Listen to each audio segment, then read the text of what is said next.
Ya, ahora sí, buenas tardes a todos y a todas. Mi nombre es Mauricio González y los voy a acompañar como hospedador dentro de este segundo ciclo de webinarios, dentro de los cuales vamos a seguir hablando referente al COVID, un tema de salud mental y educación. Y para continuar y proseguir nuestras actividades, mientras seguimos esperando a que se una más gente, voy a, voy a compartir un video para que todos podamos ver referente a la Dirección de Desarrollo Curricular.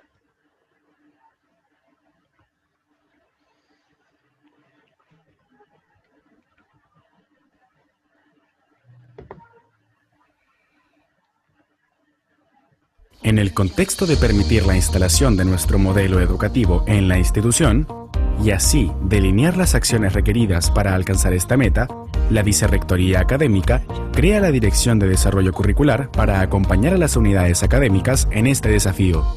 Es así que nuestro modelo educativo, dentro de sus principios pedagógicos, nos plantea una formación basada en resultados de aprendizajes y la demostración de competencias, una formación centrada en el estudiante y el aprendizaje significativo, y la instalación de la ética y reflexión de la enseñanza y aprendizaje. Tres principios que desafían a todos los actores de nuestra institución en su desarrollo. La Dirección de Desarrollo Curricular tiene como misión planificar, gestionar y ejecutar estrategias y acciones que permitan la instalación del modelo educativo a través del diseño y rediseño de planes de estudios de carreras técnicas y de pregrado. El desarrollo de competencias para la docencia universitaria en académicos y docentes, el acompañamiento a los estudiantes durante su formación y la innovación e investigación en docencia universitaria. Aspectos necesarios para la entrega de una formación profesional en un marco de calidad y mejora continua de las tres áreas adscritas y su relación continua con las facultades y unidades académicas. Convencidos de la relación y el trabajo colaborativo con las facultades y unidades académicas, la Dirección de Desarrollo Curricular orienta su quehacer, finalmente, a que la experiencia formativa del estudiante sea enriquecedora y significativa. De aquí, la necesidad de renovar y evaluar continuamente el desarrollo de los currículum para mejorar la calidad de la formación ofrecida. Capacitarse continuamente en docencia a través de diversos programas. Atreverse a innovar en docencia con diversas estrategias de enseñanza y aprendizaje y material educativo pertinente. Sistematizar las experiencias docentes para generar conocimiento científico en el ámbito de la docencia universitaria y acompañar académicamente a nuestros estudiantes durante toda su trayectoria universitaria. Finalmente, lo invitamos a participar de todas las instancias de la dirección, dirigidas a académicos y docentes, como también de aquellas propias para los estudiantes, que son claves para nuestro modelo educativo. Más información en www.desarrollocurricular.uantov.cl. Perfecto, con eso damos inicio al webinario. Y bueno, la Universidad de Antofagasta, en su interés por seguir compartiendo información referente a toda la temática que requiere o implica el tema del COVID-19, ahora tenemos a profesionales y académicos de la Universidad de Antofagasta, como la señora Tatiana Morales, la señora María Escacero Gamboa, la señorita Bernardita, la conexión.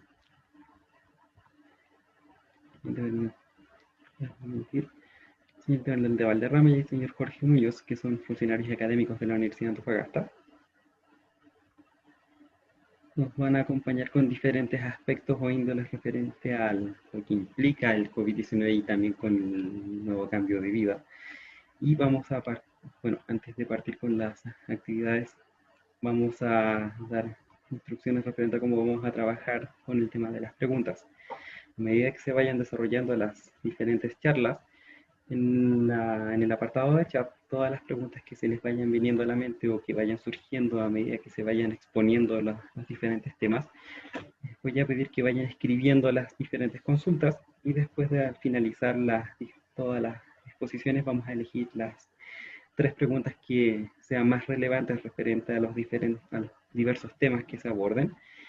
Y también por el tema de salud mental, necesito que piensen también a medida que se vaya desarrollando el tema de la exposición, Necesito que piensen en un concepto de emoción que se representa de manera espontánea cuando se, se repiensa o se reflejan conceptos asociados a salud mental, para que vayan escribiendo también en el chat esa palabra o ese concepto o esa emoción que se les viene a la mente o sienten. Entonces ahora voy a dejar con ustedes a la señorita María José Gamboa, que es la coordinadora ejecutiva del programa PASE a nivel institucional de la Universidad de Antofagasta, también es pedagoga de lenguaje y comunicación, cual dejo la palabra.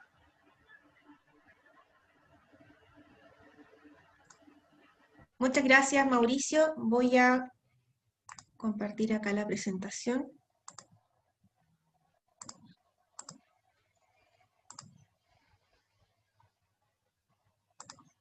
Bien. Mauricio, ¿me comentas si se ve la presentación, por favor? Sí, se ve perfectamente. Súper bien. Bien, buenas tardes a todas y a todos. La verdad es que para mí, en realidad en representación del programa PAS, ¿es cierto? Y de los programas de acceso a la educación superior, es un honor poder estar hoy día hablando con ustedes, no solamente como profesora, sino que también como persona, como humana, que nos hemos visto afectados hoy día con este tema de la pandemia. Y qué mejor temática, ¿cierto?, que hablar de salud mental y educación hoy día. Vamos a comenzar la presentación, voy a comenzar la presentación con esta imagen que refleja un poco lo que hemos vivido, o lo que estamos viviendo, ¿por qué no? Ya llevamos casi 9 meses, ¿cierto?, de encierro, de pandemia, en la que seguramente más de alguno de ustedes se siente o se va a sentir identificado con esta imagen, de una persona en un sofá que puede ser cómodo algunos minutos, tal vez una hora, pero no 8 horas diarias, por ejemplo, acompañada eventualmente con la mascota, como es el caso, como es mi caso, ¿cierto? Y no tan feliz, y con algunos pensamientos, algunos de los tantos pensamientos que esta pandemia me ha invitado, ¿cierto?, a reflexionar, como por ejemplo, siento que pasa el tiempo y no avanzo. ¿A cuántos de nosotros no ha ocurrido eso? Estamos horas sentados frente al computador con distintas tareas, con mucha presión, y la sensación al final del día es, siento que pasa el tiempo y no avanzo, siento que no he hecho nada.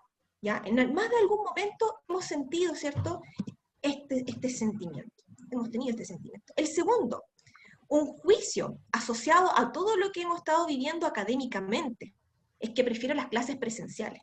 Más de alguna oportunidad lo señalé, no solamente como profesora, sino que también como alumna. Hoy día los profesores, incluyo, hemos sido capacitados con distintos cursos asociados a las nuevas tecnologías y también hemos sido alumnos, también hemos sido estudiantes. Y en ese sentido, en algún minuto, más de alguno dijo, oh, la verdad es que prefiero una clase presencial, por todo lo que eso implica, que más adelante lo vamos a ver en detalle. Me desconcentro con facilidad.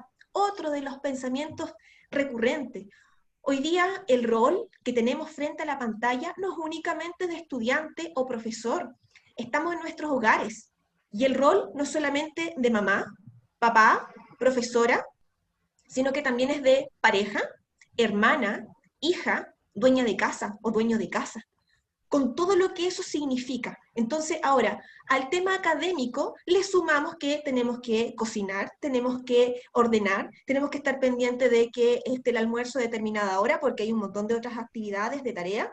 Entonces, además se sumó esta tensión y esta presión, digamos, que hoy día la pandemia nos ha enseñado tanto. Siento que no estoy aprendiendo, también otro de los pensamientos, se los digo como profesora, pero también se lo digo como estudiante en algún minuto. Pucha, siento que no aprendo, siento que no es lo mismo, pero esto asociado a un juicio detrás que más adelante le vamos a poner un nombre.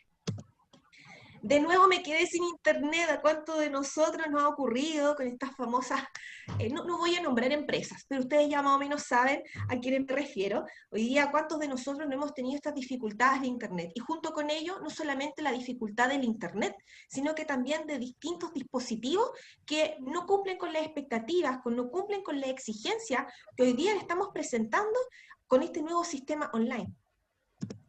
Y por último, estoy incómoda trabajando, que un poco resume o sintetiza la imagen de esta persona que no está con muy buena cámara, con muy buena cara, ¿cierto? Trabajando, está en un sillón. ¿Cuántos de nosotros tuvimos que invertir tal vez en algún espacio, en algún sillón, por ejemplo, silla, incluso mesa, para poder tener nuestro espacio y poder, entre comillas, trabajar o intentar hacer algo dentro de lo que se pueda, con todo lo que significa hoy día la pandemia?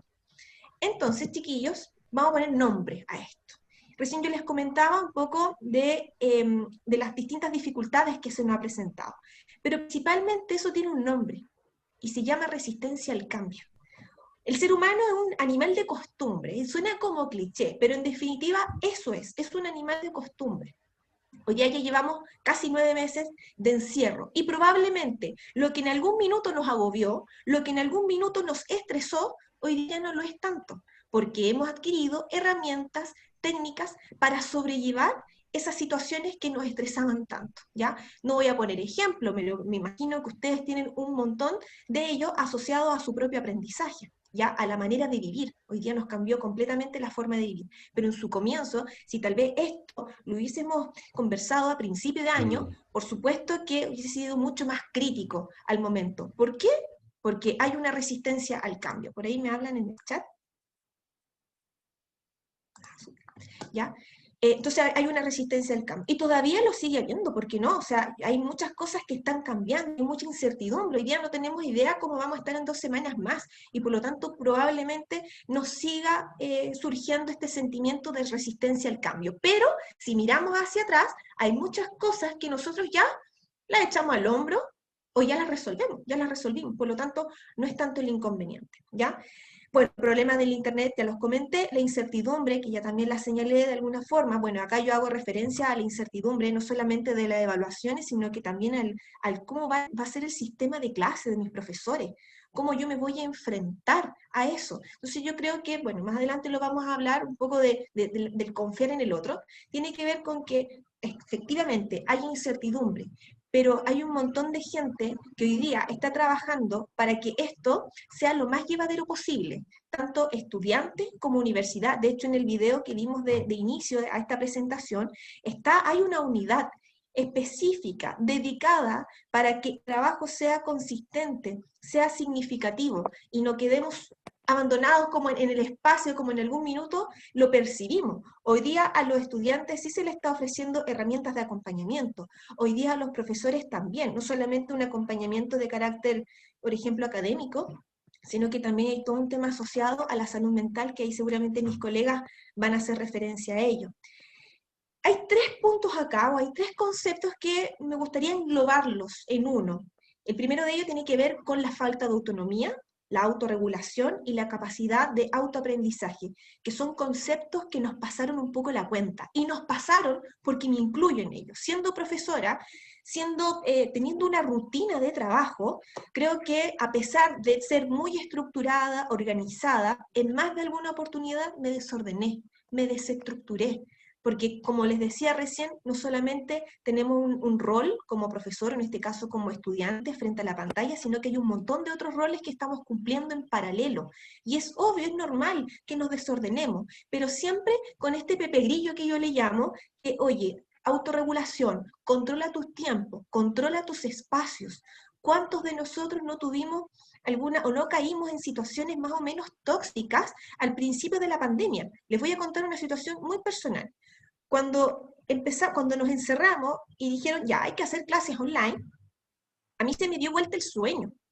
Y yo terminaba trabajando en la madrugada, porque yo sentía que era muy productiva en la madrugada, nadie me molestaba, nadie me desconcentraba, pero finalmente era muy tóxico para mi salud, no solamente física, sino que también mental, porque a las 8 de la mañana yo tenía que estar operativa, haciendo tareas administrativas, incluso clases, lo que significó enfermarme, no solamente en los temas físicos, sino que también psicológicos. Más adelante vamos a ahondar en ello.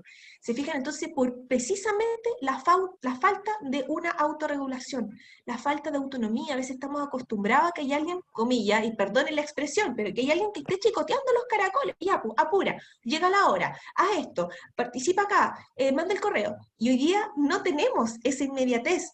Hoy día todos estamos trabajando con un teléfono, con el correo, que a veces hay ciertas irregularidades ahí, a veces se nos pasan, en fin, hay un montón de situaciones que hoy día nos desafían, nos desafían. Y precisamente, y por último, perdón, para ir a la otra lámina, este tema de los problemas no solamente psicológicos, sociales, pero también físicos, asociados a toda esta falta de, que en algún minuto la tuvimos, la vamos a seguir teniendo. Yo creo que eso, porque estamos en un constante aprendizaje en esta pandemia. Yo hoy día lo llamo el maestro COVID. De hecho, es un término acuñado por una de las colegas con las que yo trabajo, el maestro COVID. O sea, resignifica lo que en algún minuto el COVID ha significado para nosotros, que es una pandemia negativa y por lo demás que tiene ha generado muchas muertes. Pero acá la colega, y yo lo tomo, habla del maestro COVID, que tanto nos ha enseñado. Y entonces, para continuar, ¿a qué nos desafía? Precisamente a lidiar con la desmotivación, en todo aspecto. Desde el punto de vista académico, hoy día todos estamos lidiando con la desmotivación, con la frustración que hay entre medio de que no me puedo conectar, o que tengo una clase y no tengo el espacio, por ejemplo, para poder conectarme en silencio, tener la concentración, no tengo internet porque ya se acabó, gasté todo llegué al límite, o no tengo un buen dispositivo para conectarme, se cortó la luz. Hay un montón de situaciones hoy día, chiquillos, que nos están desafiando. Por eso es el concepto, bueno, ¿y a qué nos desafía? ¿Ya? Una situación también muy personal. Hace poco sufrí un robo, me robaron mi computador, imagínense, mi computador, con todo lo que eso significa. Mi computador era mi vida. Yo tenía todo ahí, mis clases, todo, absolutamente todo, el trabajo. Olvídense lo que significó para mí ese robo. ¿Ya? Es una parte de mi estructura, de todo lo que yo había armado todo este periodo, se lo llevaron así, en una noche. ¿Se fijan? Entonces, el cómo esa situación para mí significó un quiebre de un día, total, una desmotivación absoluta, porque dije, perdí mis clases, perdí mis tareas, perdí absolutamente todo, fotografías, etcétera, un montón de cosas, de recuerdos incluso, y eso significó para mí una desmotivación. Ese es un caso, pero hay otros tantos otros casos, como que estudié tanto para una prueba y la verdad es que me fue mal, no me fue como yo esperaba, y así un montón de situaciones. Entonces hoy día esto nos desafía a lidiar con esa desmotivación, a resignificar desde la psicología positiva, que es una tendencia ahí que tal vez mi colega Jorge no puede estar muy de acuerdo, pero yo sí comparto algunas ideas de la psicología positiva, y tiene que ver precisamente con que, claro, nos enfrentamos a una situación negativa, pero el cómo yo le doy una vuelta para que eso resignifique, le doy otro sentido y pueda continuar con mi vida. Yo creo que eso es como uno de los tantos aprendizajes que hoy día nos ha dejado este maestro COVID, ¿ya? La autodisciplina, la autorregulación, la planificación del tiempo. Hoy día, aquellos que éramos un poco más desordenados, más dispersos, esto nos obligó a planificar. O sea, es imposible trabajar de madrugada y seguir de largo al otro día para continuar con tus tareas de lo cotidiano. Es posible. Eso hablaba de una persona que no estaba siendo muy planificada, al contrario, había caído como en un loop un poco tóxico asociado a este tema. Imagino que ustedes, chiquillos, han pasado por algo similar. Más o menos conozco, soy profesora de chiquillos de primero a tercer año de distintas carreras, y ellos me comentan, profesora, yo la verdad es que estudio mejor de madrugada, porque es la hora en que me puedo conectar. Sin embargo, a las 8 de la mañana, 8:30 que tenemos clase, o no se conectan, o están somnolientos, o se conectan y no participan. Entonces yo creo que hay que un poco evaluar en qué paradas voy a estar, qué es lo que yo puedo dar y cómo puedo lidiar con este tema. Por eso hoy día la temática es tan importante y se asocia entre educación y salud mental. Entonces hoy día, chiquillos, no vamos a hablar de soluciones. No, acá no estamos para hablar de soluciones, estamos para hablar de aprendizajes. Y lo que viene a continuación es precisamente con 8 puntos que a ustedes les van a servir un poco para aperturar la mente y decir, a ver, ¿qué tomo de acá? ¿Qué me sirve? ¿Y cómo puedo lidiar con ello de aquí a lo que queda del semestre? ¿Ya? El primero de ellos tiene que ver con la confianza en el sistema online. Como yo les decía hace un ratito, había muchos juicios asociados a la educación online. ¿Qué significa? Ni ustedes como estudiantes, ni nosotros como profesores, manejábamos mucho lo que significaba una educación online. Había mucha desconfianza, mucha inseguridad. No, que no quiero que me graben, no, que la cámara, no, es que no es lo mismo que la presencialidad. Efectivamente, no es lo mismo, pero eso no significa que va a ser malo. Hoy día ustedes han hecho un tremendo esfuerzo en aplicarse, en estudiar, en conectarse, así como también los profesores. Detrás de la pantalla hay un profesor que ha lidiado también con ello y también ha confiado en este proceso, porque eso no significa que nosotros, por ejemplo, todo el tiempo estemos de acuerdo con una educación virtual. Hoy día, lamentablemente, nos vemos obligados a hacerlo. Sin embargo, me incluyo, muchos de nosotros preferimos una educación presencial, porque así obtenemos el feedback inmediato de los chiquillos. Yo sé si está aburrida o no mi clase, yo sé si a los chicos les estoy dando la lata o no, a diferencia de una pantalla, en donde no tengo idea de si esto lo estoy haciendo bien o mal, si mis tallas, por ejemplo, en verdad causan el efecto que quiero o no. ¿Se fijan? Entonces todo el rato nos estamos desafiando, pero yo creo que lo principal es el confiar en esta educación online. Lo segundo tiene que ver con adquirir estas competencias digitales. Hoy día, chiquillos, se malentiende que el ser un nativo digital significa que yo soy muy hábil en las herramientas, por ejemplo, en las redes sociales. Y eso no lo es todo, sí, puedo ser muy hábil en ello, pero también tengo que ser hábil como, por ejemplo, compartir una presentación, el grabar un video y subirlo a YouTube, en compartir un montón de otras situaciones, en saber utilizar distintas aplicaciones, tanto ustedes como nosotros como profesor. Yo creo que ese desafío hoy día ha sido muy significativo, y hago un entre paréntesis aquí para agradecer a mis estudiantes que ellos se han puesto en mi lugar y me han ayudado a que mis clases sean mejor, precisamente para, en este sentido de adquirir competencias digitales. Hoy día les agradezco a ellos porque antes de la pandemia yo no tenía idea cómo subir un video a YouTube. Y no se trata de un tema generacional, no se trata de un rango, de un tema etario. Tiene que ver con que estábamos acostumbrados al mismo sistema, y hoy día nuestro maestro COVID nos cambió inmediatamente toda nuestra rutina, todo nuestro esquema, y nos obligó a meternos de lleno al sistema virtual. Entonces, con todo lo que eso ha significado, es importante adquirir las competencias digitales. Tercer punto, estudiar en línea requiere un esfuerzo adicional. Yo se los comenté, sé que ustedes han hecho un trabajo, un esfuerzo no menor en ello. Sé todo lo que significa, así como también de parte de los profesores también sé lo que significa elaborar una clase, preparar una clase, hacerla interesante, llamativa, para que ustedes se integren y participen activamente de ella. Por lo tanto, es necesario ser disciplinado y ser constante, autónomo y responsable. Yo creo que mientras armaba la presentación, yo pensaba, oye, esto finalmente es como el deporte, o es como, no sé, alguna disciplina que tú vas a hacer o vas a iniciar. Por ejemplo, cuando yo quiero, no sé, por ejemplo, comillas, hacer dieta, tengo que ser constante, tengo que ser disciplinado, porque mi objetivo es, no sé, bajar un par de kilos. Quiero ser la mejor bailarina, por ejemplo. Tengo que ser disciplinada, tengo que ser perseverante. Y hoy día este maestro COVID nos obliga a desarrollar esas habilidades.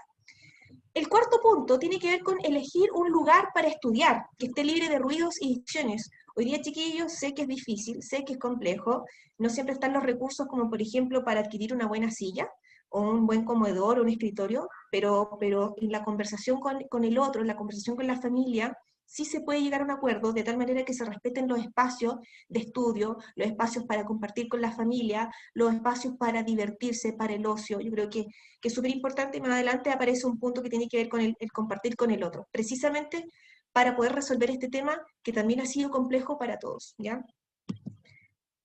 Organizarse bien. El organizarse bien con el punto 7 los voy a unir, porque tiene que ver con el planificar, no solamente el estudio, sino que también planificar los momentos de ocio, los momentos de descanso, los momentos de relajo. El otro día hablaba con una de mis estudiantes y me decía, profesora, cuando yo leo y siento que no estoy comprendiendo, hago un quiebre y me pongo a hacer sudoku o crucigramas.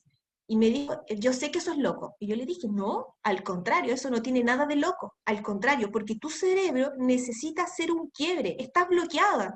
Imagínense, antes en contexto regular nos bloqueábamos por distintas situaciones. Hoy día, chiquillos, estamos encerrados.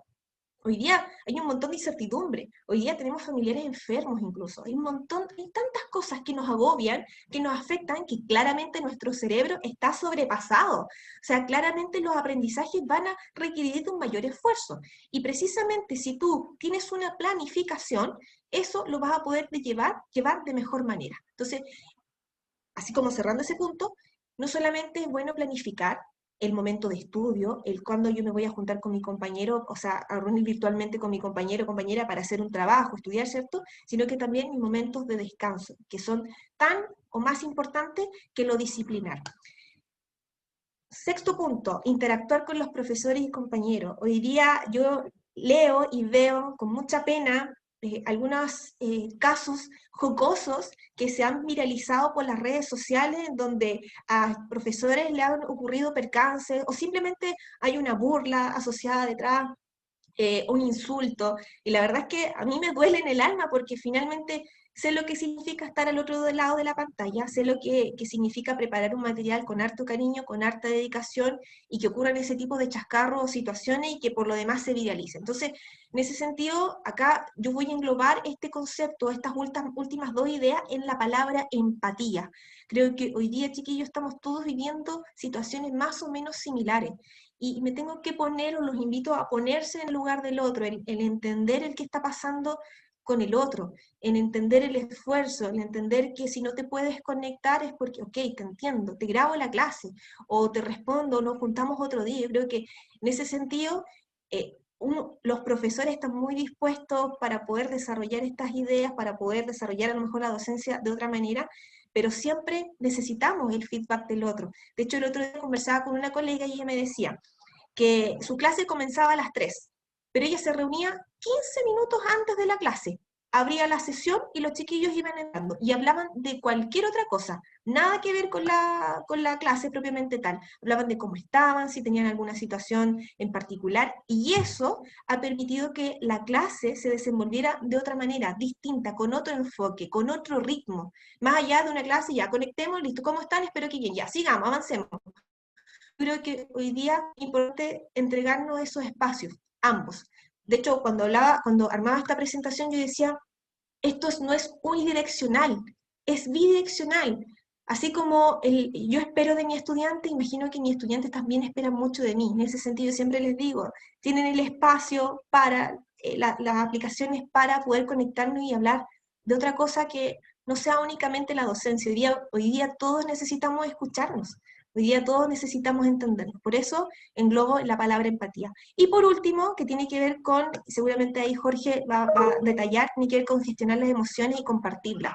Antes yo diría que todavía está el juicio. El ir al psicólogo se malentendía como, oye, estás loco o estás loca. Y no, hoy día ir al psicólogo es lo más normal de la vida, y habla muy bien de la otra persona, es decir, que quiero gestionar mis emociones porque la verdad es que hay cosas que no me permiten avanzar. Esta última imagen resume lo que yo le estaba diciendo, más claramente, ¿cierto? Sigue la rutina, crea un espacio, la autodisciplina, apóyate en la tecnología, involucra a tu familia, que tiene que ver con estos temas de los espacios. Y por último, quiero dejarle este mensaje, que no quiero que suene cliché. Yo lo hice mío y quiero que ustedes lo hagan suyo. Y dice así: la vida no se trata de esperar que pase la tormenta, se trata de aprender a bailar bajo la lluvia. Así que, chiquillos, colegas, mi presentación queda hasta acá, y espero que algo de lo que yo haya dicho les sirva para reorganizar sus ideas, para reestructurar y seguir avanzando en compañía de este maestro que hoy día tanto nos ha complicado la vida, pero tanto nos ha enseñado. Muchas gracias. Agradecemos las palabras y la presentación de la señorita María José Gamboa. Ella es coordinadora ejecutiva del programa PASE institucional de la Universidad de Antofagasta y también es pedagoga en lenguaje y comunicación.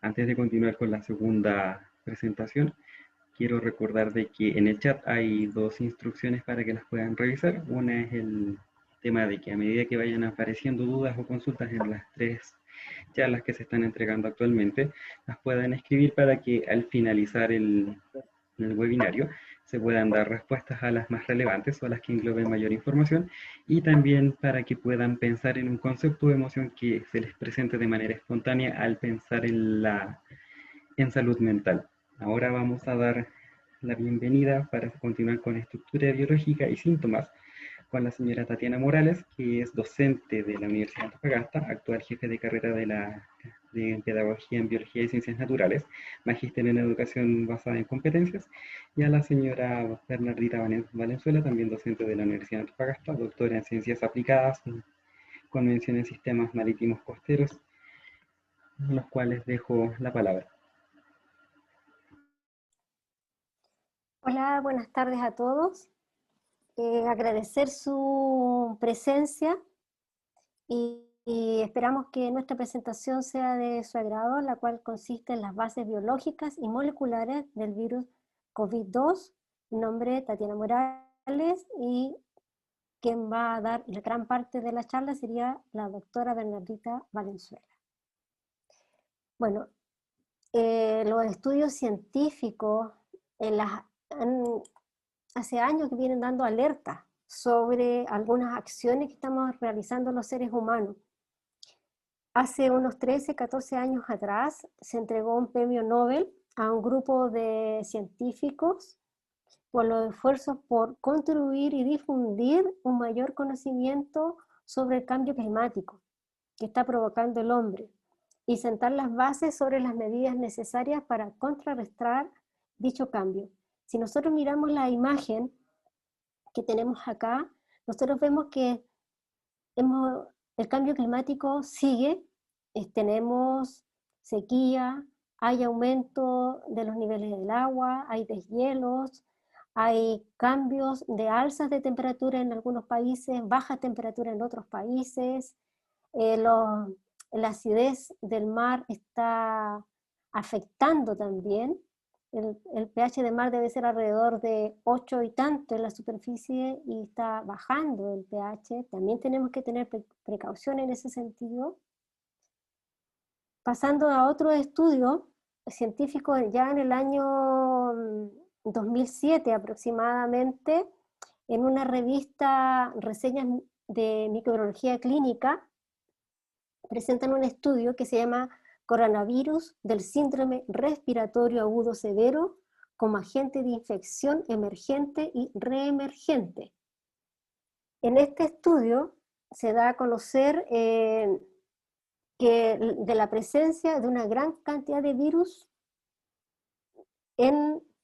similares a SARS-CoV en murciélagos de herradura, junto con y además tenemos que tener conciencia que en algunas culturas, en consideración también que de la alta población y de la falta de alimentos, tuvieron que empezar a comer mamíferos exóticos, lo cual también están en una casa silvestre, están en jaulas que están superpobladas, tienen una falta de bioseguridad enorme, los mercados son húmedos, no hay limpieza, y esto ha provocado la presencia de virus.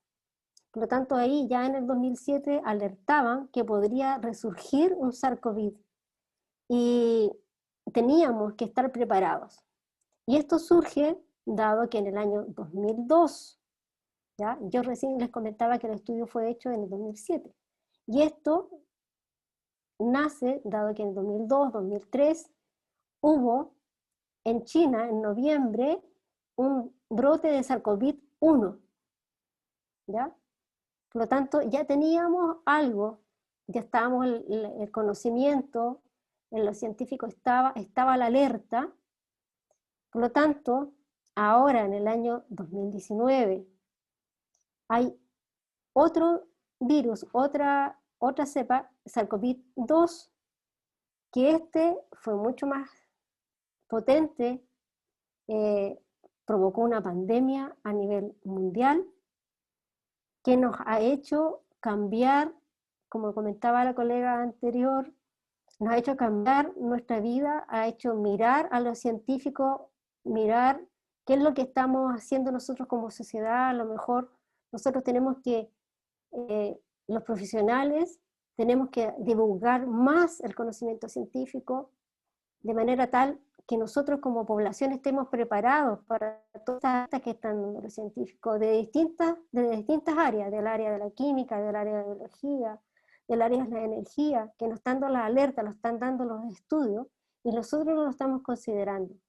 Al no considerar estos estudios, posiblemente tenemos estas consecuencias. Por lo tanto, tenemos que estar alerta. Eso es nuestro. Nosotros como estudiantes, como futuros, ustedes como futuros profesionales y nosotros como profesores, tenemos que estar de la mano, tenemos que estar ahí unidos para estar conscientes de los cambios que se vienen. Y para eso tenemos los estudios científicos que avalan el conocimiento, se avalan los estudios. Y nosotros ahora miramos esta pequeña partícula que es una representación, esto que está al final, hay dos flechitas y al final se ve algo así como con puntitas rojas, y nosotros decimos, ¿qué será? Es una representación gráfica.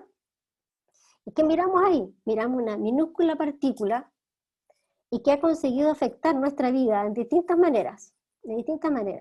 Pero esto es una representación del coronavirus, que es una conjunción de unas pocas moléculas, que tiene aproximadamente proteínas, en un ser humano tiene alrededor de unas 25.000, tiene una molécula de ARN, unas 100.000 veces menor que el ADN humano, y unos cuantos lípidos, pero ha afectado la vida de todos, económica, social, etc.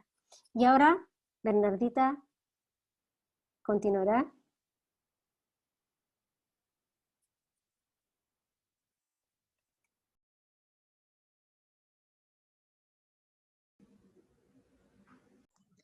Bernardita está silenciada.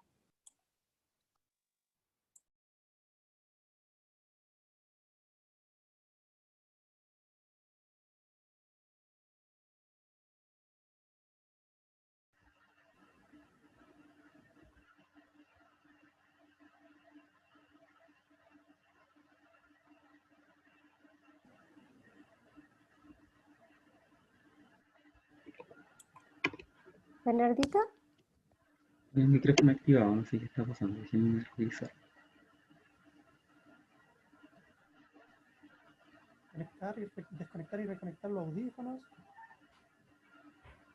o de repente salir y entrar de nuevo del chat.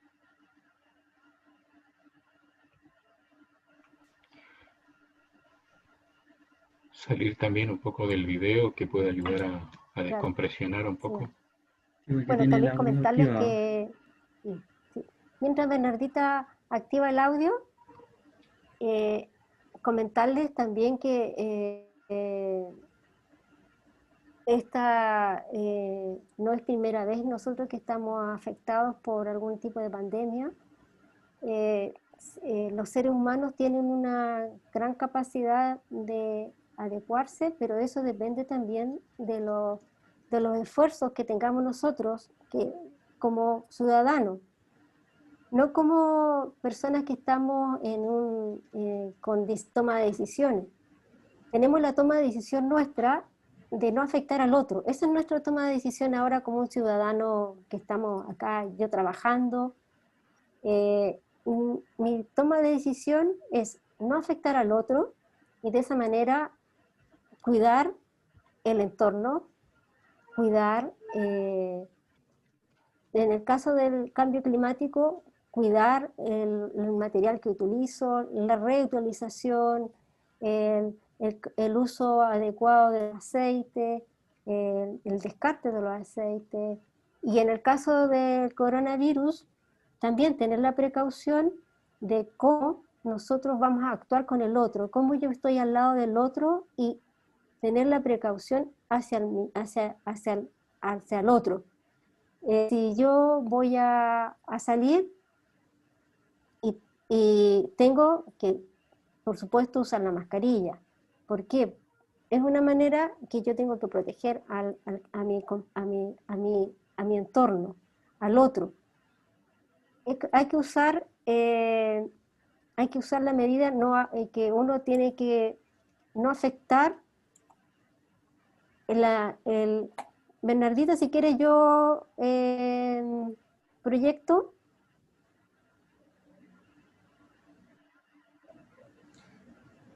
¿Me avisas? Bernadita, yo creo que pudiese ser salir de la sala completa y volver a entrar. Mauricio acepta para ver si de esa manera se activa nuevamente el audio. Y probamos con eso y ahí, a ver si es que se reactiva el audio. Estamos en vivo, tenemos problemas técnicos, pero tenemos disculpas correspondientes.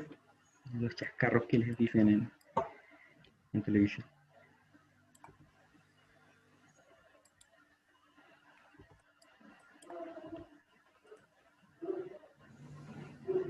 Ahí vamos de nuevo.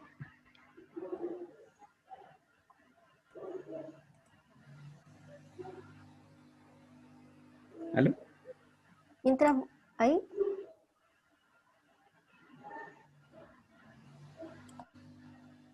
Nada, no se escucha nada. Comentarles que SARS, que es las siglas SARS, significa síndrome respiratorio agudo severo. En alguna otra instancia también lo traduce como síndrome respiratorio agudo grave, también se puede traducir.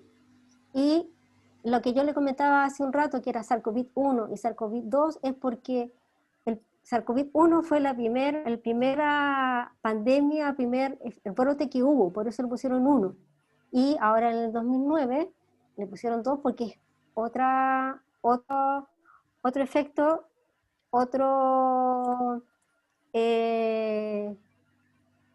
cepa que está afectando, pero tienen acciones similares. ¿Se escucha algo? ¿Ahí?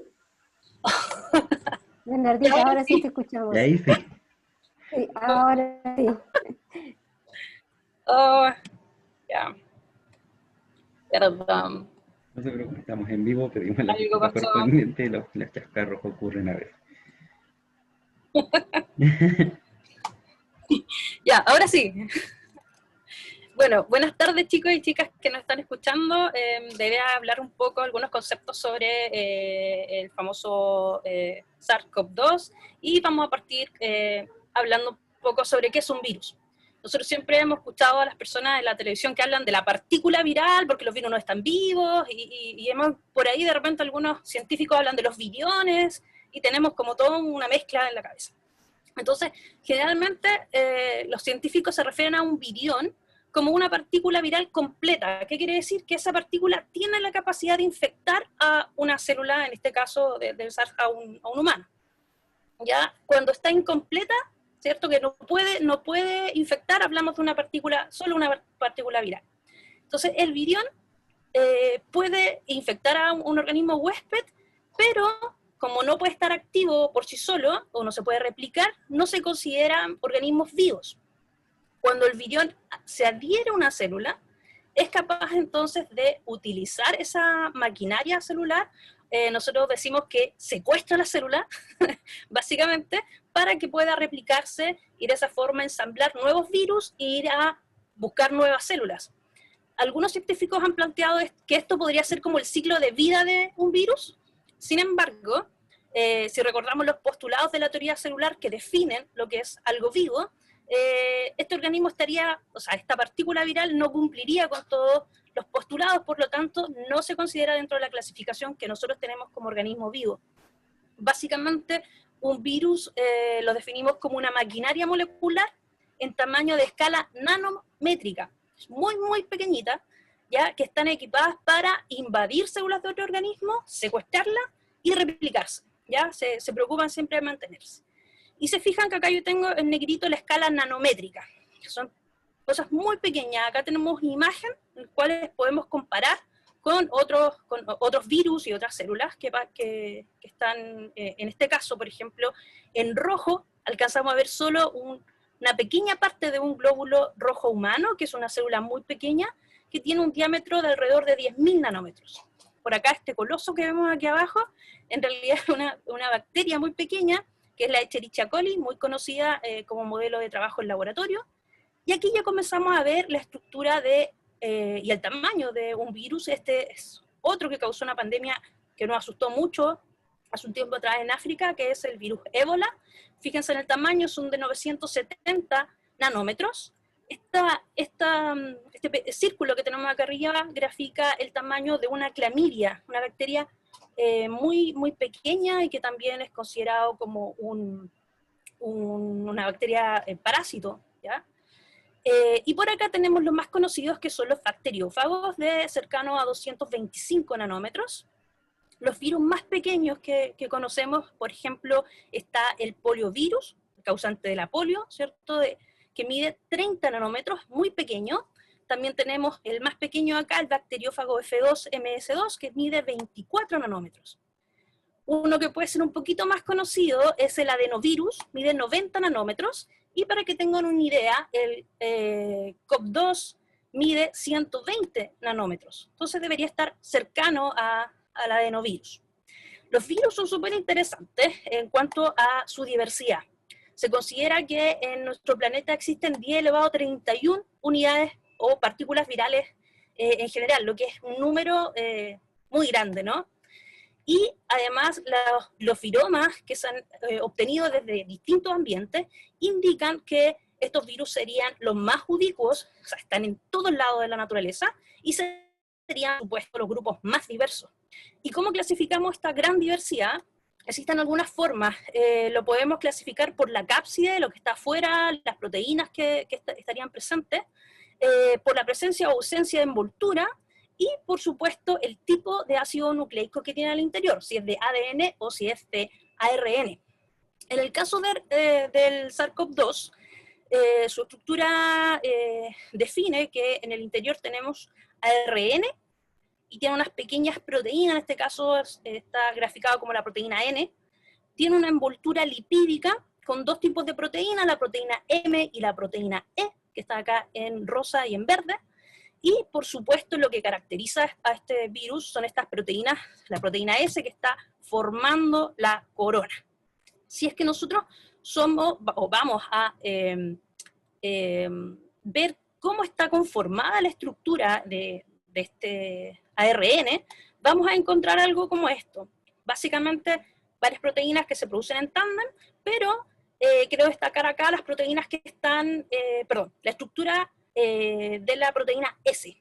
Si nosotros evaluamos qué es lo que hay acá adentro, hacemos un zoom, vamos a encontrar dos sitios que son importantes para los científicos, y por eso que quiero destacarlo como punto importante a conocer. Está este sitio que es RBD, que participa en la unión del virus a la célula humana, y que precisamente es el que tiene mutaciones y que hace la diferencia entre este virus SARS-CoV-2 y los otros virus, los otros coronavirus, ¿ya? Y por eso que este infecta al ser humano. Y también tiene otro sitio acá que participa de la unión y la fusión a la membrana de la célula humana. Y eso lo podemos ver en la siguiente imagen. Si se fijan, acá aparecen diferentes virus que están invadiendo la célula, y podemos ver la típica estructura de las coronas, de las proteínas que está alrededor. Este tiene un contacto reciente, y posteriormente lo que ocurre es que las dos membranas lipídicas se fusionan, y se fijan en la imagen, la membrana de la célula está pero casi ya completamente fusionada, es prácticamente una extensión del virus. Y desde ahí entonces ingresa el material genético.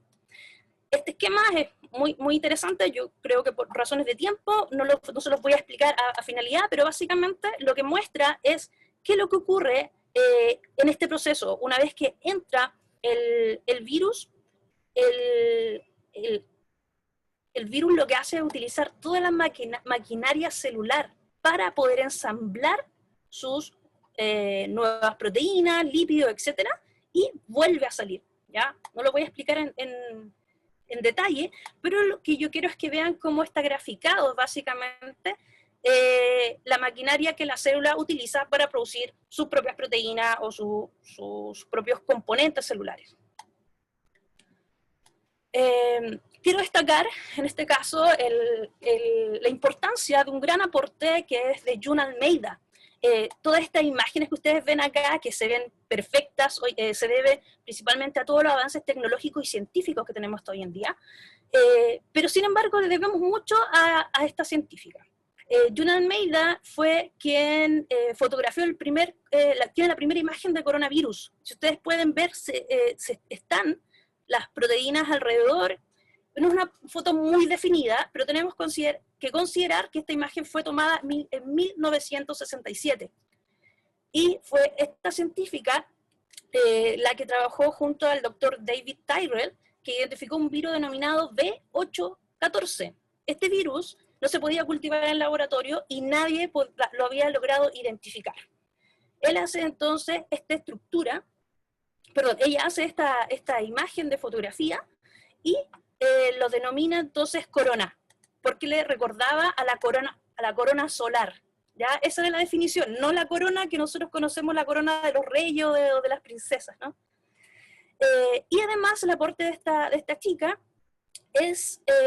o de esta científica, es que diseñó el manual de diagnóstico rápido de virus en laboratorio, que se utiliza hasta hoy en día. Todas las técnicas que se usan en microscopía se basan en los protocolos que ella diseñó, por lo tanto es muy importante. Coronavirus, hay varios que tienen hospedadores naturales en la naturaleza. Tienen algunos intermediarios que generalmente son organismos que están ligados a la ganadería, y en algunos casos se han encontrado, por supuesto, los que son capaces de infectar a humanos. ¿Cómo podemos lidiar con esto? O cuál ha sido como la esperanza, ¿cierto?, que han planteado los científicos, es la generación de vacunas. Y para la generación de vacunas tenemos diferentes plataformas. Plataformas de ADN, ARN, que están encapsuladas en lípidos, o directamente algunas proteínas, en este caso la proteína Spike o la proteína S, vectores que son capaces de replicarse, otros que no, y algunos que están inactivados o atenuados. ¿Ya? Si nosotros vemos esta imagen fue sacada de una publicación desde junio del 2020. ¿Ya? Hasta ese momento habían 127 vacunas candidatas, de las cuales la gran mayoría eran basadas en proteínas, otras en ARN y en otros en vectores no replicantes. Hasta hoy en día tenemos 187 vacunas candidatas, o sea, hay una buena competencia ahí. ¿Cuál es el desarrollo de esto? Bueno, el desarrollo tradicional de una vacuna, desde las etapas preclínicas y clínicas hasta que son aprobadas por la FDA en Estados Unidos y por la EMA en Europa, nos lleva un tiempo de alrededor de 15 años. Ese es el tiempo que se demora en desarrollar una vacuna. ¿Qué pasa ahora con la historia del SARS-CoV-2? Esto ha sido un poco más rápido, pero no es como por la emergencia de sacar algo rápido, sino que tiene un porqué, y es porque es muy similar estructuralmente al MERS-CoV-2, y en MERS-CoV-2 hay mucho avance y muchas investigaciones para el desarrollo de vacunas, lo que permitió entonces acoplar el desarrollo de vacunas para MERS a CoV. ¿Ya? Por eso es que ha avanzado tan rápido. Entonces, esto, si logramos ver toda esta carrera, se espera entonces que alrededor de 10 meses, como la más reciente, que esperamos que pronto esté activa, hasta 1.5 años se espera el máximo del desarrollo de vacunas, lo que es bastante rápido. Si comparamos, por ejemplo, las vacunas de las más conocidas, esto salió hace poco en la BBC, compara entonces las vacunas, el tipo de vector. ¿Se acuerdan? Yo les decía hace un rato las plataformas que existían para poder generar vacunas. Acá está definida si es por ejemplo, RNA la gran mayoría o un vector viral. Todas están con 2 dosis y fíjense en la efectividad. Muchos hemos escuchado en las noticias que hablan de, no, tiene una efectividad de un 70%, el otro tiene 95%, mucho mejor. ¿Ya? La gran diferencia, que es muy preocupante, es cómo se almacena este tipo de vacunas. ¿Ya? Porque, por ejemplo, la Pfizer necesita ser almacenada a menos 70 grados Celsius. Y nosotros, al menos en Chile, tenemos muy pocos equipos que puedan darnos ese tipo de temperatura. Ahora, también hemos escuchado las noticias que indica que la efectividad debería estar entre un 95 o un 100%, idealmente, y que debería estar vacunado un 70% de la población. Lo hemos escuchado muchas veces en las noticias. Solo como dato, el ejemplo de la influenza, tiene un 60% de efectividad la vacuna y un 45% de la población están vacunados, ya que han sido las vacunas más recientes que se han utilizado en la población. ¿Esto se acaba cuando desarrollamos la vacuna? No. Esto no se va a acabar en un mes más cuando ya comencemos a vacunar a la gente. Aquí hay muchas cosas que todavía tenemos que solucionar. Entonces el COVID ha desarmado, como decía María José hace un rato, nos ha revuelto todo y ha también revelado cosas que antes no queríamos verlas tal vez. Como por ejemplo los problemas que tenemos de salud mental, sobre todo acá en Chile, que no tenemos muy desarrollado esto, los problemas de conectividad, qué pasa con el teletrabajo, muy poca gente hacía teletrabajo y todos nos tuvimos que acostumbrar a esto, la desigualdad social, hay chicos que no tienen un computador. Entonces ese tipo de cosas estuvieron siempre, no es que no hubiesen existido, solo que no las veíamos, no eran tan evidentes. Los problemas de educación, ¿cierto? Tuvimos que cambiar todo. Por supuesto, esto gatilla todo un sistema de científico que tiene que apresurarse en el desarrollo de nuevos sistemas de detección rápida, por ejemplo, nuevos fármacos antivirales, protocolos de información social. Esto es súper importante. Si se fijaron, aquí en Chile, los primeros datos que teníamos de las autoridades a nivel nacional eran completamente erróneos. Entonces, eso es súper importante. Y las pandemias virales emergentes. Desde acá tienen que salir todos los protocolos para el desarrollo y manejo de nuevas pandemias.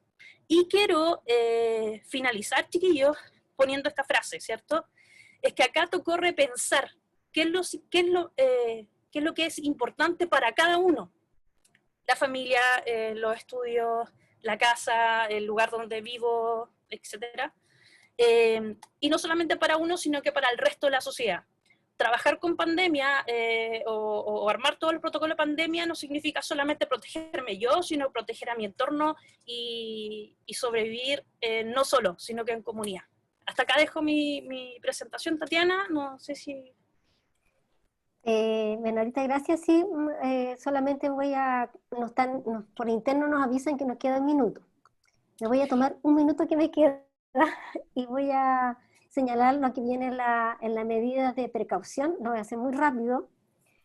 En la primera, nosotros las medidas de precaución, las primeras que es la que podemos nosotros hacer bastante bien, es el uso de la mascarilla, cambiarla cuando corresponda, de acuerdo al tipo de mascarilla que se haya comprado, que se esté utilizando, y ir cambiando cuando sea necesario. El lavado de manos con jabón, alcohol gel, pensar que el alcohol gel tiene que ser el del 70%, al igual el alcohol, más bajo no hay efecto. Y también el uso de amonio cuaternario. El amonio cuaternario es una cadena de varias especies químicas donde está un catión que se llama amonio, NH4+, ¿ya? Tenemos de primera a quinta generación. La cuarta generación son el alquil de metil etilbencil, amonio, y la quinta generación se utiliza un poco más en algunos otros tipos de emergencia, tiene un efecto al medio ambiente menor, pero el amonio cuaternario es muy eficiente para el coronavirus, está por la Agencia de Protección Ambiental de Estados Unidos, por la EPA, está certificado, así que es adecuado el uso que se está haciendo. Sí hay que tener la precaución que tiene que ser de concentraciones mayores de 0,25%. ¿Por qué este amonio cuaternario tiene sus buenos efectos? Porque tiene propiedades que van virucidas, tiene una propiedad fungicida y tiene una propiedad bactericida, o sea, tiene varios tipos de propiedades. Y se puede utilizar en varios tipos de superficies. De hecho, equipo, utensilio, y es bastante utilizado en las clínicas y hospitales. Su acción va de un minuto a 10 minutos, ¿ya? Si ustedes entran a la Agencia de Protección Ambiental de Estados Unidos y descargan el última norma que sale para el uso de desinfectantes, sale el tiempo que se tiene que utilizar cada uno de los agentes. En el caso del uso del cloro, hay que tener la precaución en ese sentido, porque el cloro mezclado con otro agente de limpieza puede provocar emanaciones tóxicas. Por eso hay que tener cuidado con el cloro. ¿Y por qué podemos utilizar el jabón? ¿Por qué podemos utilizar el amonio cuaternario? Porque tienen propiedades tensoactivas. ¿Qué significa que tenga una propiedad tensoactiva? Una propiedad tensoactiva quiere decir que yo voy a provocar que exista una interfase sólido-líquido, donde pueden interactuar membranas celulares de los microorganismos. Entonces, ahí viene la acción. Entonces, al interactuar este agente desinfectante con la membrana lipídica del virus, ahí hay una destrucción. Podríamos, entre comillas, llamar destrucción. Rápidamente, y lo último que me queda, el minuto segundo, es no olvidemos los objetivos de desarrollo sustentable. En uno de ellos, el desarrollo sustentable, en especial el número, si consideramos el número 3 que sale ahí con respecto a la vida, ahí nosotros tenemos harto que decir con respecto a la universidad y en otros ámbitos, porque en este caso nosotros tenemos que garantizar una vida sana y bienestar para todas las edades de desarrollo sostenible, y el COVID-19 ha provocado una serie de contingencias. Por lo tanto, nosotros tenemos que considerar eso, y eso lo tenemos que considerar desde el nivel de todas las profesiones. Entonces, con eso quedo nomás, para que ustedes lean, por favor, los objetivos de desarrollo sostenible, en especial salud y bienestar. Perfecto, muchas gracias. Agradecemos la presentación de la señora Tatiana Morales y la señora Bernardita Valenzuela, académicas de la Universidad de Antofagasta. Y ahora vamos a continuar con el señor Jorge Muñoz, profesional y psicoanalista del área de gestión de la trayectoria del estudiante, quien nos va a hablar sobre el impacto de la psiquis, la ansiedad que produce el tema de la cuarentena. Por temas de los aspectos los chascarros que tuvimos a modo coloquial, vamos a poder abordar el proceso de dudas y consultas, con lo cual vamos a tener que terminar con la presentación del señor Jorge Muñoz, al cual le doy el paso ahora a la presentación, de que pueda compartir pantalla. Hola, ¿se ve? ¿Se ve Sí, se ve. diapositiva? Sí, ok, se perfecto. Mauricio, ¿hay alguna posibilidad de comentar alguna respuesta si se ha producido la pregunta o no? Tenemos una sola respuesta que es referente al tema de salud mental, que es el tema de manejar situaciones angustiantes. Ok, perfecto. Bien. Entonces tendríamos hasta Vamos a hacer lo posible de apurarnos todo lo que podamos, ¿ya? Sí, tendríamos para que puedas presentar 10 minutos máximo y de ahí poder hacer el cierre, ahí para que no tengas interrupciones. Ok. Bien.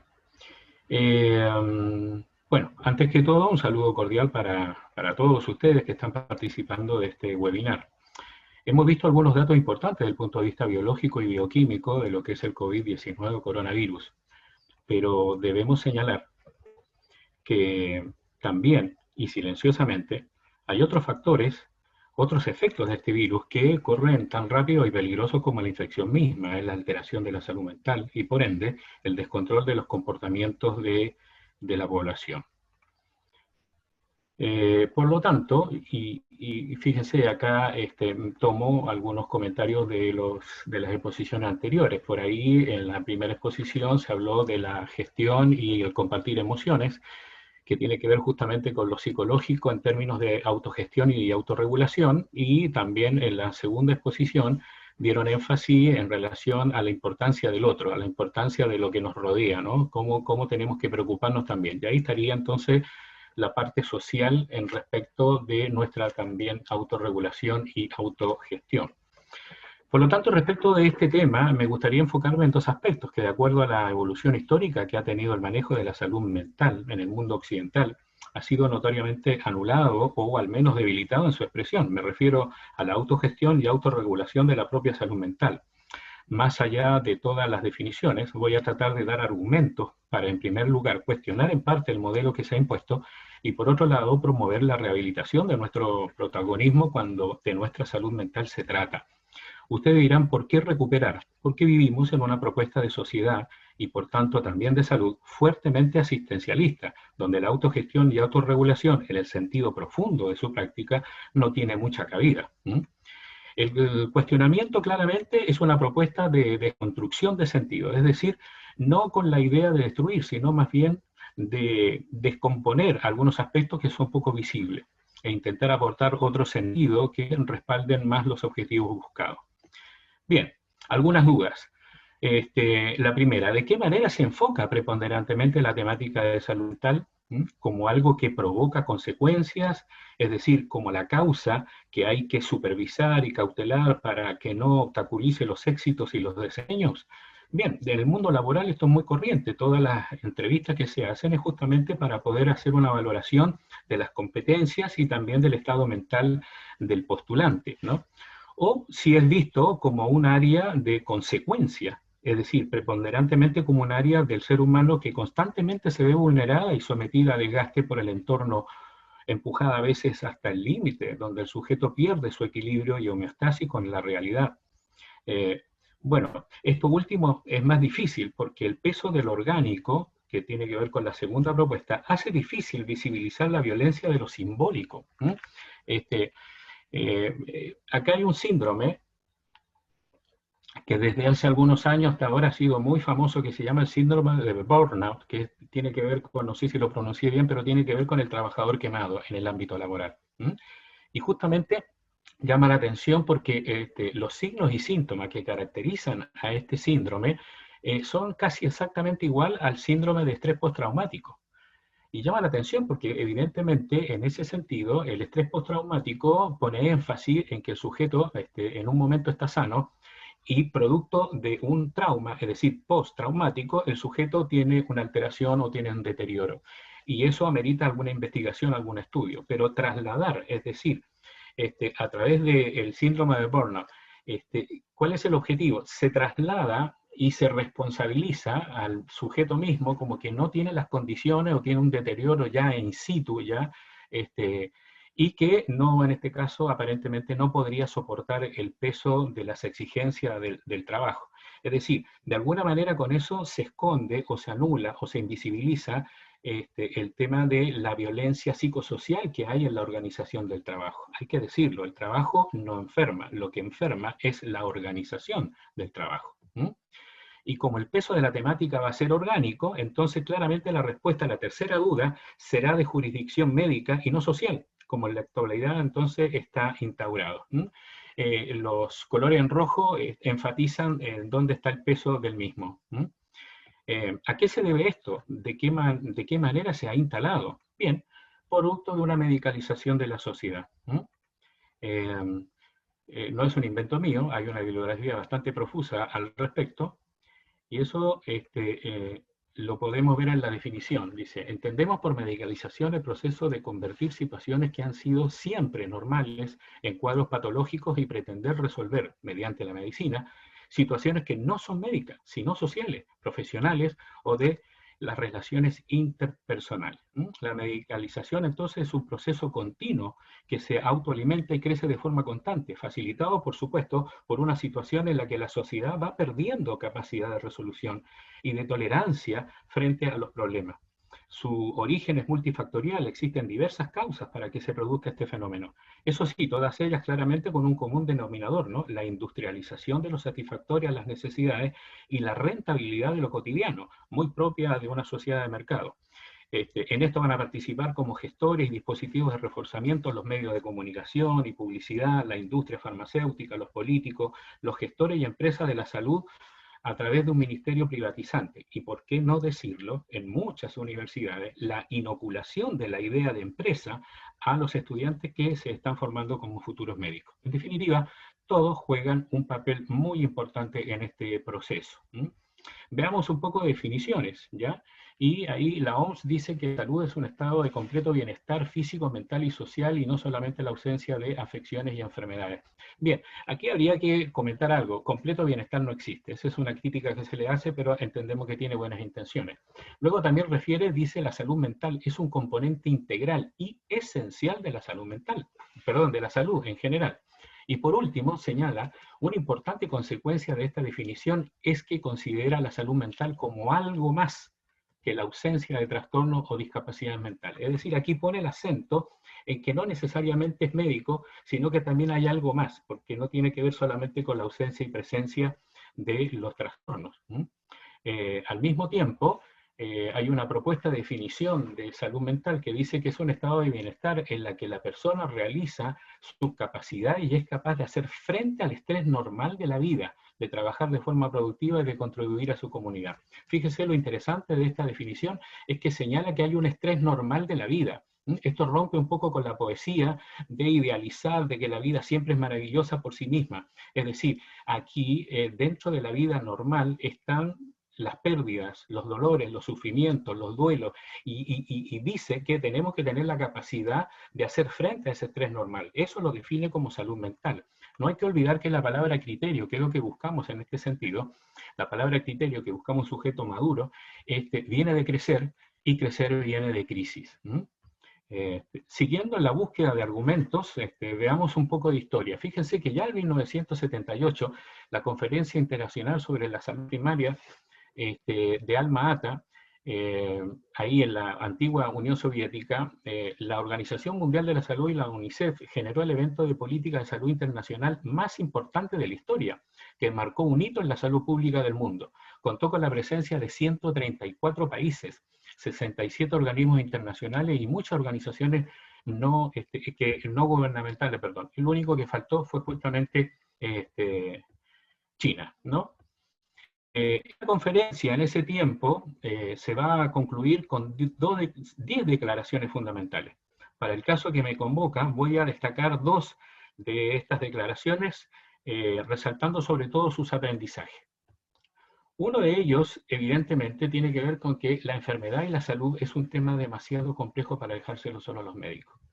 Ahí, evidentemente, saca del centro a la medicina y va a colocar a todas las secciones del país y las profesiones y sobre todo todos los estamentos del punto de vista de la política, la economía, el Estado, como participando de este tema. Y otro elemento, para ir rápido, es justamente la atención primaria, es y será la herramienta fundamental para evitar las enfermedades. Fíjese que en este sentido existen 3 niveles de atención en salud: primario, secundario y terciario, pero el único que trabaja con la salud es el primario. Por eso que justamente desde Alma-Ata plantea de que este es el lugar fundamental para poder prevenir. Es la mejor manera de enfrentar las enfermedades, es previniendo, haciendo una promoción y prevención de la salud. Este es el único sector que trabaja con la salud misma.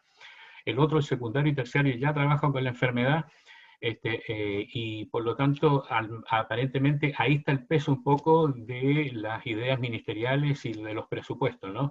No en el primario, sino en el secundario y terciario. Vamos a continuar.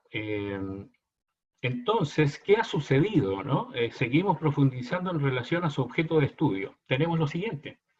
Desde el punto de vista de su objeto de estudio y aplicaciones, corresponde al entrecruzamiento de disciplinas y prácticas diversas, vinculadas todas al campo de las actividades humanas.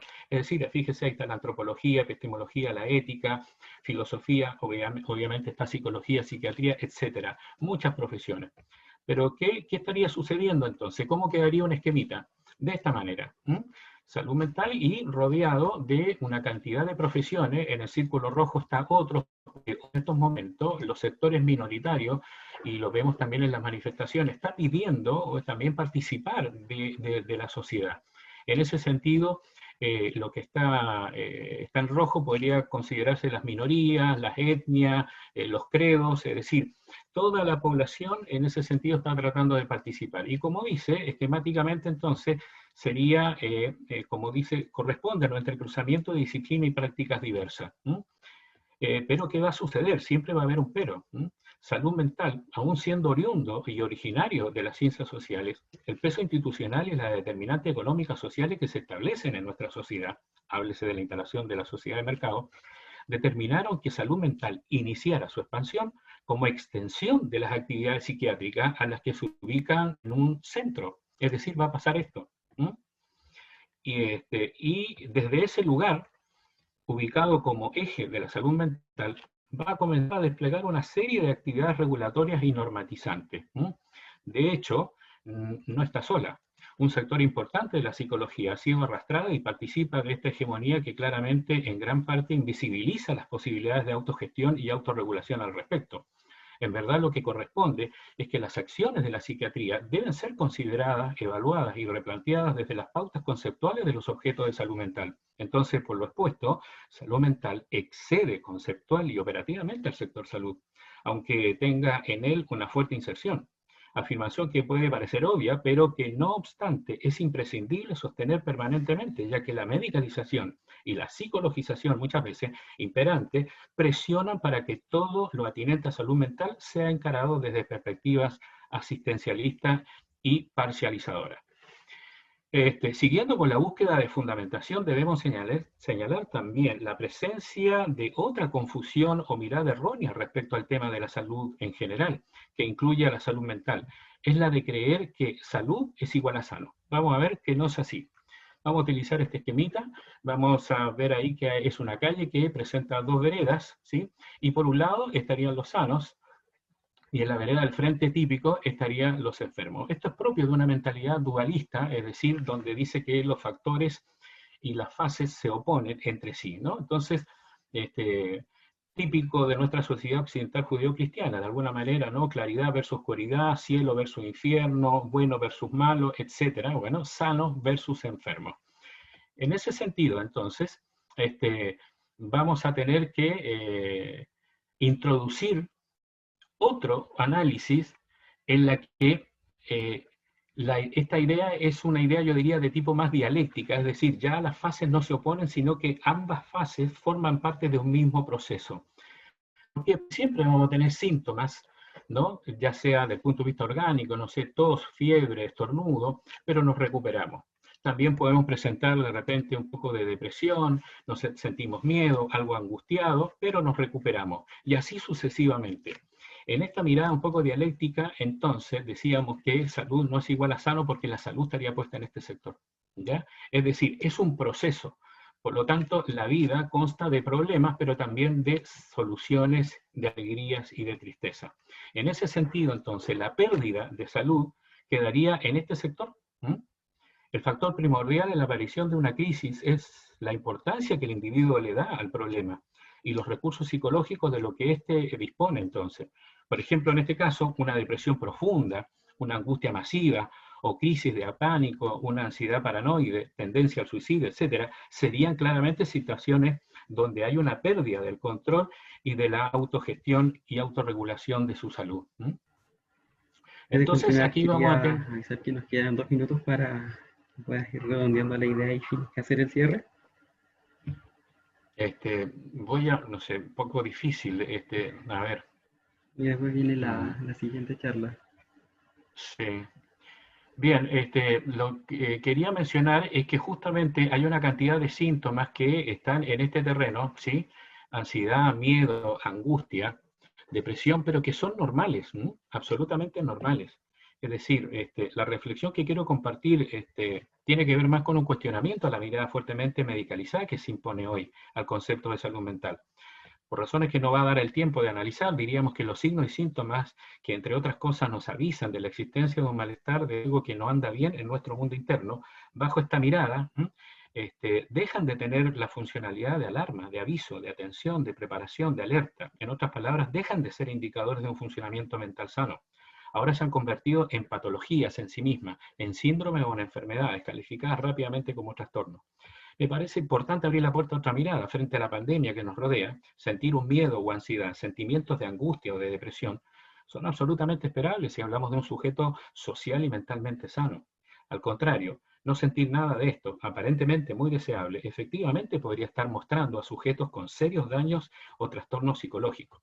Siguiendo la línea reflexiva de un gran pensador chileno, de Humberto Maturana, que dice, debemos decir que los seres humanos, por excelencia, no somos seres emocionales, sino seres, somos seres emocionales que razonamos y no seres racionales que además sentimos emociones. Las emociones van a construir nuestro psiquismo, por lo tanto no es razonable que usted tenga temor de tener miedo, sentirse ansioso por experimentar ansiedad, angustiarse por sentir angustia, deprimirse por sentirse algo deprimido. Todas estas emociones dentro de un umbral funcional son absolutamente esperables. Veamos, trastorno viene de la idea de un torno que de golpe gira en el sentido contrario. Este no es el caso, ya que son molestias, pero que giran en el sentido de la vida, protección de ella.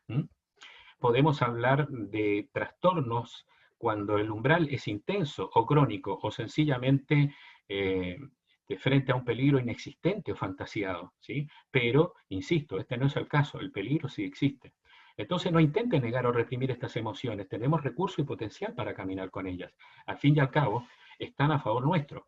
No soy experto en estrategias de entretención o terapeuta ocupacional, pero se me ocurre que podemos soportar mucho mejor estas molestias cuando nos refugiamos en un intenso intercambio de afecto y cariño con todos nuestros seres queridos. En este caso, ¿sí? Familias, amigos, compañeros, vecinos, etc. Tal vez las redes sociales nunca han tenido tanta importancia como rescatándonos del aislamiento que provoca esta pandemia. Hay que corregir algo, lo que se busca es distancia física, no distancia social. En lo que tiene que ver con la higiene, se recomienda organizar los horarios de estudios en el día, como planificar también las horas de trabajo, ¿sí? De teletrabajo, el ocio y las actividades recreativas. Lamento informar, pero se nos acabó el tiempo, estamos pasados del tiempo, pero igual informar de que mayor información o mayores tips referente al tema de salud mental y el tema de cómo nos afecta el aspecto de cuarentena nos pueden encontrar con el área de gestión de la trayectoria del estudiante. Lamento hacer el cierre tan abrupto, sí, pero estamos lamentablemente no da el tiempo. Agradecer la exposición y también la exposición que igual si bien era interesante no tenemos mayor tiempo. Con lo cual igual esta información va a quedar grabada, nuestros contactos igual están en la Dirección de Desarrollo Curricular, la gestión de trayectoria del estudiante y también con Jorge Muñoz si es que quiere mayor información y también para profundizar referente al tema que nos afecta a todos. Así que sí, lo hice lo más rápido posible. Sí. En nombre de todos, de la Dirección de Desarrollo Curricular y de todos los participantes, agradezco la información. Y este video va a ser subido a las redes sociales y a nuestras plataformas de información. Muchas gracias por su atención y por su tiempo y paciencia y lamentamos los inconvenientes.